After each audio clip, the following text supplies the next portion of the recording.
BNS section 7 శిక్షల స్వభావం. అందరికీ నమస్కారం. తెలుగు డిజి 9కు స్వాగతం.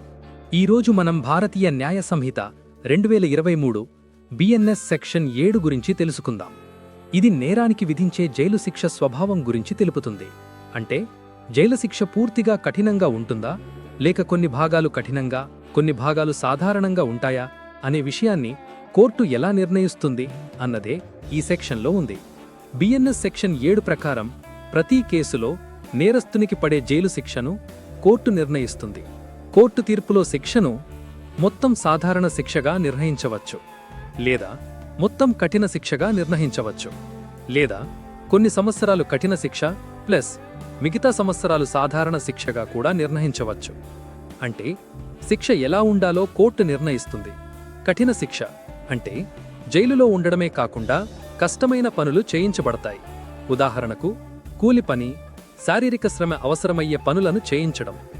సాధారణ శిక్ష అంటే జైలులో ఉండాల్సిందే, కానీ కష్టమైన పనులు చేయాల్సిన అవసరం ఉండదు. ఉదాహరణకు గదిలో కూర్చోవడం, చదవడం, చిన్న పనులు. సాధారణంగా చెప్పాలంటే ఒక వ్యక్తికి కోర్టు 10 ఏళ్ల జైలు శిక్ష విధించింది. కోర్టు చెబుతుంది మొత్తం 10 ఏళ్లు కఠిన శిక్ష అంటే 10 ఏళ్లు ఆ వ్యక్తి కూలి పనులు చెయ్యాలి.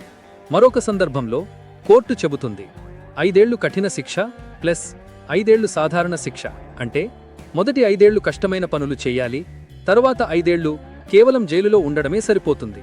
ఇలా బిఎన్ఎస్ సెక్షన్ 7 మనకు చెబుతున్నది ఏమిటంటే నేరస్తుడికి విధించే జైలు శిక్షను కోర్టు కేసు తీవ్రతను బట్టి నిర్ణయిస్తుంది. అది మొత్తం కఠినంగా ఉండవచ్చు, లేదా మొత్తం సాధారణంగా ఉండవచ్చు, లేదా రెండు కలిపి కూడా ఉండవచ్చు.